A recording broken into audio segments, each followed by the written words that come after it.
ኦኬ አሁን ደግሞ የምናየው ዲፐንደንት ኤንድ ኢንዲፐንደንት ኢቨንትስ ነው።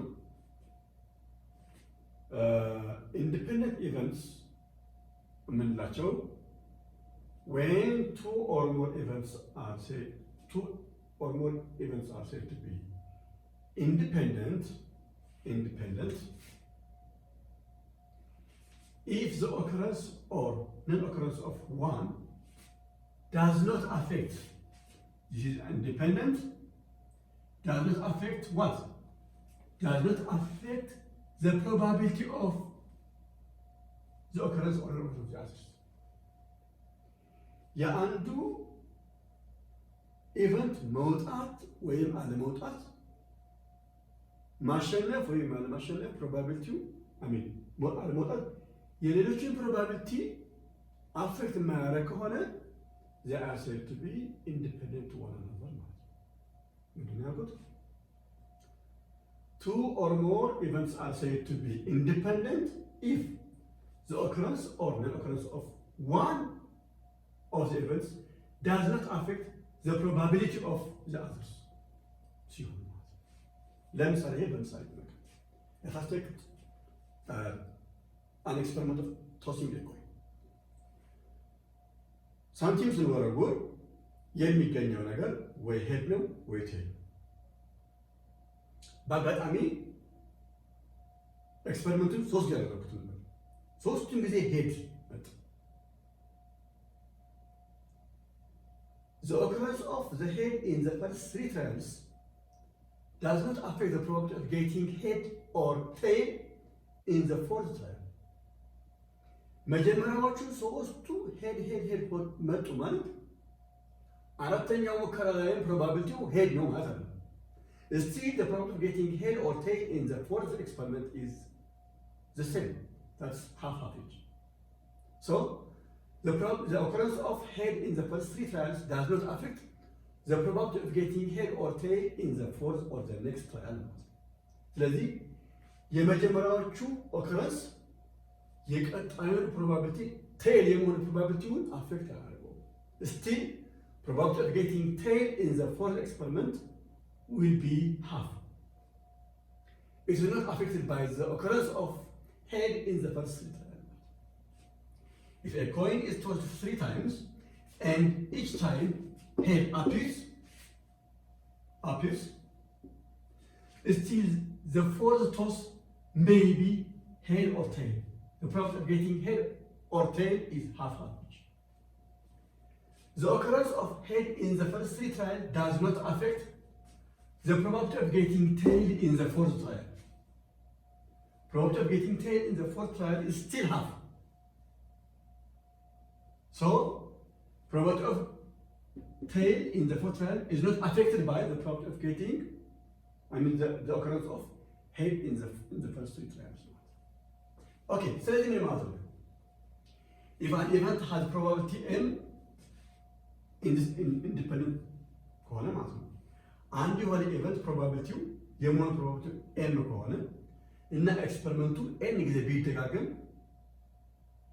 በሁሉም አራቱም n ኤክስፐሪመንት ወይም ትራያሎች ላይ the same event የማየት ዕድላችን ምን ያህል ነው? probability of the event in the first trial times in the second trial times in the third trial times in the nth trial. Each as it has the same probability of getting E in all trials will be m times how many times? n times. So m is the power of n times. This is the power of getting the event E in all trials. ለምሳሌ probability of getting head in all 4 trials በአራቱም ትራያሎች ላይ ሄድ ማግኘት ዕድል ምን ያህል ነው? መጀመሪያ ሄድ ማግኘት ፕሮባቢሊቲ ምን ያህል ነው? 2። በሁለተኛው ኤክስፐሪመንትስ አሁንም ፕሮባቢሊቲው ሀፍ ነው። በሶስተኛውስ አሁንም ሄድ ማግኘት ፕሮባቢሊቲ ሀፍ ነው። የመጀመሪያዎቹ ሄድ ቢሆን እንኳን ስቲል ሶስተኛው ላይ ሄድ ማግኘት ፕሮባቢሊቲ አሁንም ሀፍ ነው ማለት ነው። አይመልቲፕላይ ባይ ዘ ሴም ነው። ስለዚህ ምን ማለት ነው? Probability of getting head in a single trial is 1/2, and if the trial number starts at 4, we raise it to the power of 4 ማለት ነው, which is 1/16 ማለት ነው. በአንድ ኤክስፐሪመንት ጊዜ ኃይል መልቀቅላችን ሀፍ ነው። በሁለት ኤክስፐሪመንት ኃይል መልቀቅ ደግሞ ሀፍ ታይምስ ሀፍ አንድ አራተኛ ነው ማለት ነው።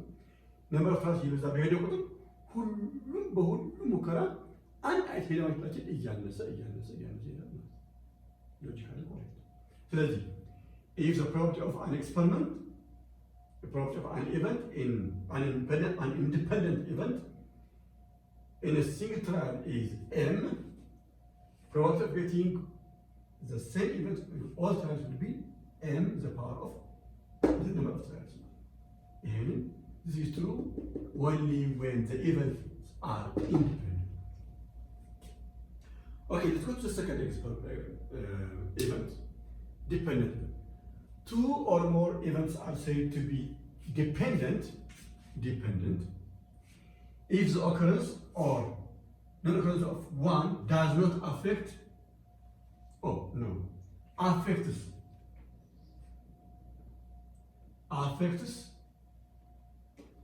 affects the probability of the others. በምን ይሰሩ? በምን መልኩ ነው? እናየዋለን። መጀመሪያ ለዚህ ሊሆን ኤግዛምፕል እናምጣ። ዲፔንደንት ኢቨንቶች there are 3 red, 4 green and 5 blue balls in a jar. በጣም ጥሩ። if a ball is drawn at random without replacement ማለት ያወጣነውን ኳስ መልሰን አናስገባውም ማለት ያወጣነውን ኳስ ሸክ እናደርገዋለን። ራንደምሊ ሳናይ አንድ ኳስ እናወጣለን። what will be the probability of getting all 3 in 3 trials? በሶስት ሙከራዎች ግሪን ማግኘት ለምን ያህል ነው? መጀመሪያ ስንት ኳሶች አሉ? ነምበር ኦፍ ፖሲብል አውትካሞች ስንት ናቸው? 3 + 4 + 5 12 ማለት 12 ቦልስ ናቸው ያሉት። ከነዛ ውስጥ ግሪን ስንት ናቸው? 4. probability of getting green in the first trial is number of green over total ማለት ነው። green is 4 over total is 12. 4 over 12 is the first probability of getting green in the first experiment. በዚህ ምክንያት ይሄንን ያህል ፕሮባቢሊቲ አግኝቶ ይዞ ግሪን ወጥቷል። አንመልሰው። what will be the probability of getting again green in the second trial? አራት ነበሩ፣ አንደኛው ወጥቷል። አሁን probability of getting green will be affected. አንደኛ እዚህ ጋር 3 ይሆናል። 3 ናቸው የቀሩት። ሌላኛው ደግሞ አንድ ኳስ ወጣ over 12 ሳይሆን over 11 ነው የሚለው ማለት ነው።